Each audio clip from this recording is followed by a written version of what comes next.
It's the 5th time I stand on this shore, the Cuban shore, looking out at that distant horizon, believing again that I'm going to make it all the way across that vast, dangerous wilderness of an ocean.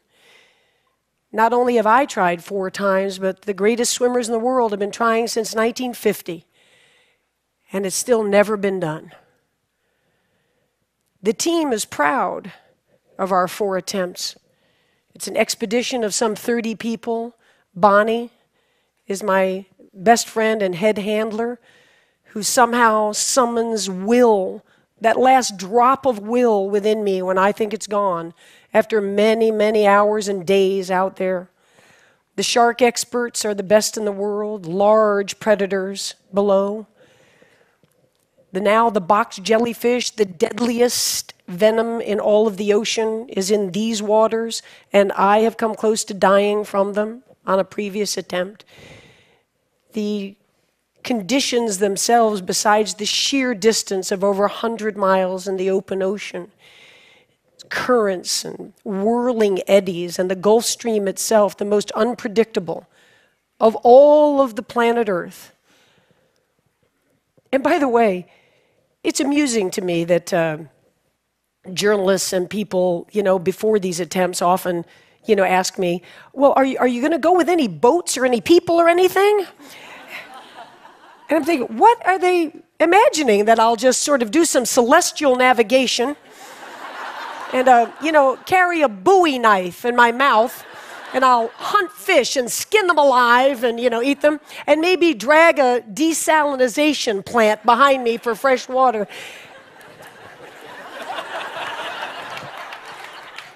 Yes, I have a team. And the team is expert.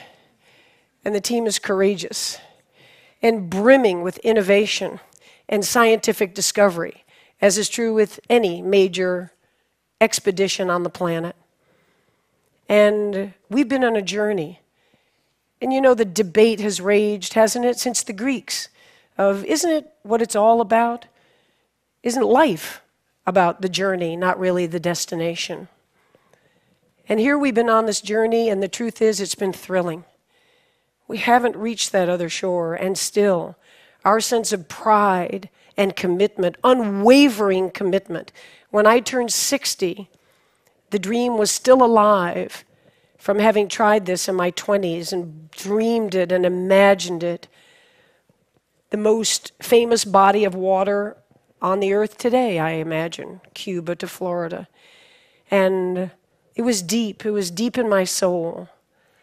And when I turned 60, it wasn't so much about the athletic accomplishment. It wasn't the sort of ego of, I want to be the first. That's always there, and it's undeniable. But it was deeper. It was, how much life is there left? Let's face it, we're all on a one-way street, aren't we? And what are we going to do? What are we going to do as we go forward to have no regrets looking back? And all this past year in training, I had that Teddy Roosevelt quote, to paraphrase it, floating around in my brain, and it says, you go ahead. You go ahead and sit back in your comfortable chair, and you be the critic. You be the observer, while the brave one gets in the ring and engages and gets bloody and gets dirty and fails over and over and over again, but yet isn't afraid and isn't timid and lives life in a bold way. And so, of course, I want to make it across. It is the goal, and I should be so shallow to say that this year the destination was even sweeter than the journey.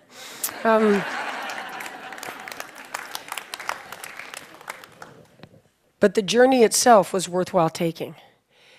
And at this point, by this summer, everybody, scientists, sports scientists, endurance experts, neurologists, my own team, Bonnie, said it's impossible. It just simply can't be done. And Bonnie said to me, but if you're going to take the journey, I'm going to see you through to the end of it. So I'll be there. And now we're there.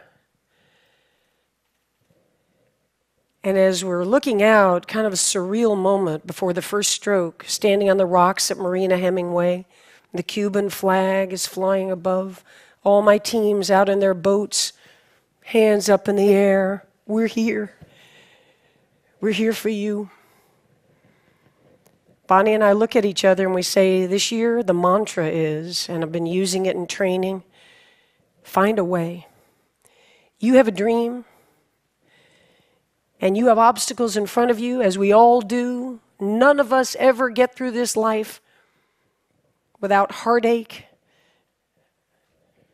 without turmoil.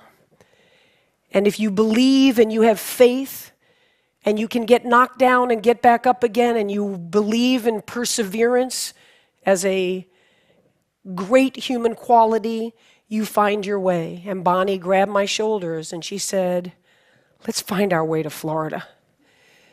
And we started. And for the next 53 hours, it was an intense, unforgettable life experience. The highs were high, the awe. I'm not a religious person, but I tell you, to be in the azure blue of the Gulf Stream, as if as you're breathing, you're looking down miles and miles and miles, to feel the majesty of this blue planet we live on. It's awe-inspiring. I have a playlist of about 85 songs, and especially in the middle of the night. And that night, because we use no lights, lights attract jellyfish, lights attract sharks, lights attract bait fish that attract sharks. So we go in the pitch black of the night. You've never seen black, this black. You can't see the front of your hand, and the people on the boat, Bonnie and my team on the boat, they just hear the slapping of the arms, and they know where I am because there's no visual at all. And I'm out there kind of tripping out on my little playlist. I've got tight rubber caps. I don't hear a thing. I've got goggles, and I'm turning my head 50 times a minute. I'm singing, imagine there's no heaven. Do-do-do-do-do. It's easy if you try. Do-do-do-do-do. And I could sing that song 1,000 times in a row. Now, there's a talent unto itself. And each time I get done with, ooh, you may say I'm a dreamer, but I'm not the only one. 222.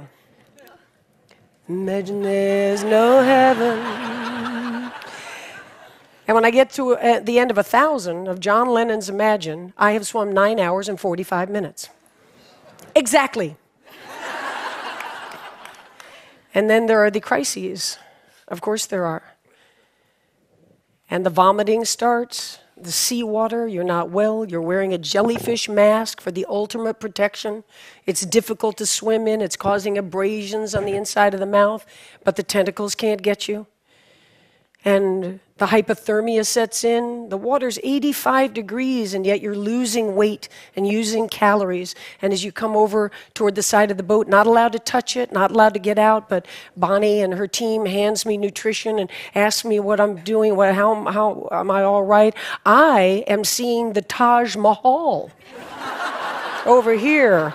I'm in a very different state.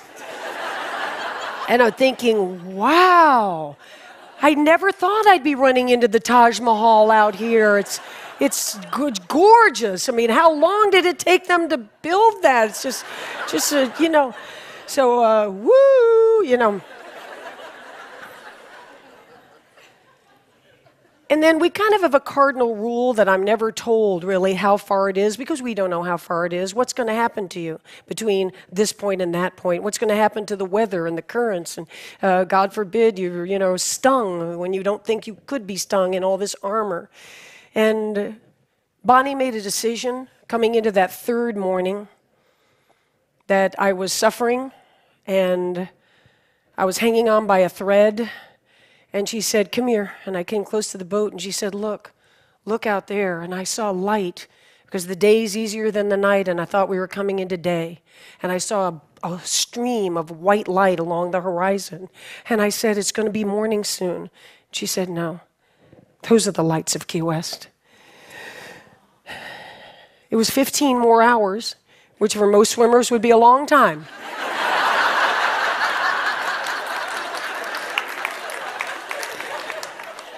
You have no idea how many 15-hour training swims I had done. So here we go, and I somehow, without a decision, went into no counting of strokes and no singing and no quoting Stephen Hawking and the, parameters of the universe. I just went into thinking about this dream and why and how. And as I said, when I turned 60, it wasn't about that concrete, can you do it? That's the everyday machinations. That's the discipline, and it's the preparation, and there's a pride in that. But I decided to think as I went along about, the phrase usually is reaching for the stars, and in my case, it's reaching for the horizon. And when you reach for the horizon, as I've proven, you may not get there, but what a tremendous build of character and spirit that you lay down. What a foundation you lay down in reaching for those horizons. And now the shore is coming. And there's just a little part of me that's sad. The epic journey is going to be over. So many people come up to me now and say, "What's next?" We love that. That little tracker that was on the computer, when are you going to do the next one? We just can't wait to follow the next one. Well, they were just there for 53 hours. And I was there for years. And so there won't be another epic journey in the ocean, but the point is, and the point was, that every day of our lives is epic. And I'll tell you, when I walked up onto that beach, staggered up onto that beach, and I had, so many times in a very puffed up ego way, rehearsed what I would say on the beach. When Bonnie thought that the back of my throat was swelling up, and she brought the medical team over to our boat to say, that she's really beginning to have trouble breathing. Another 12, 24 hours in the salt water, the whole thing. And I just thought in my hallucinatory moment that I heard the word tracheotomy. And Bonnie said to the doctor, "I'm not worried about her not breathing. If she can't talk when she gets to the shore, she's going to be pissed off."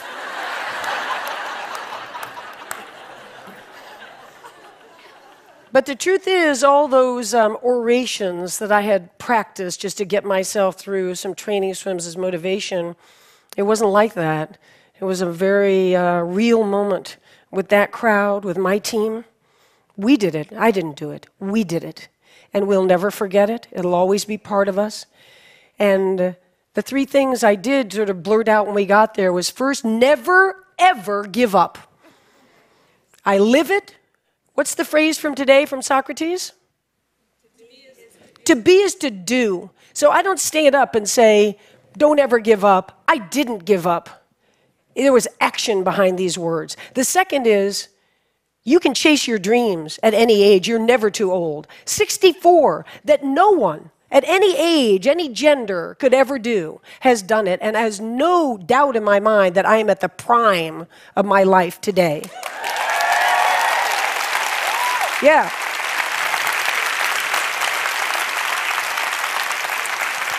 Thank you.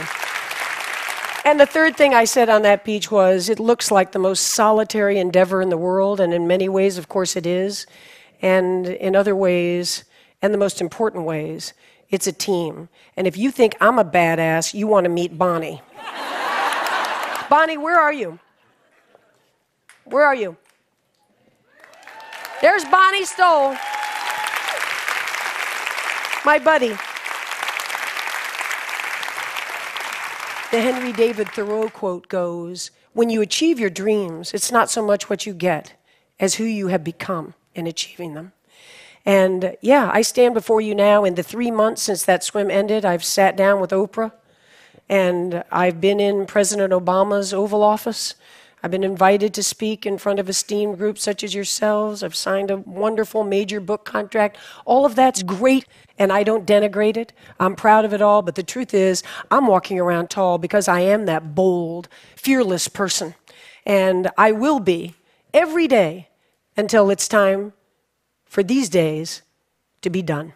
Thank you very much and enjoy the conference. Thank you. Thank you. Thank you. Thank you. Thank you. Thank you. Thank you. Thank you. Find a way.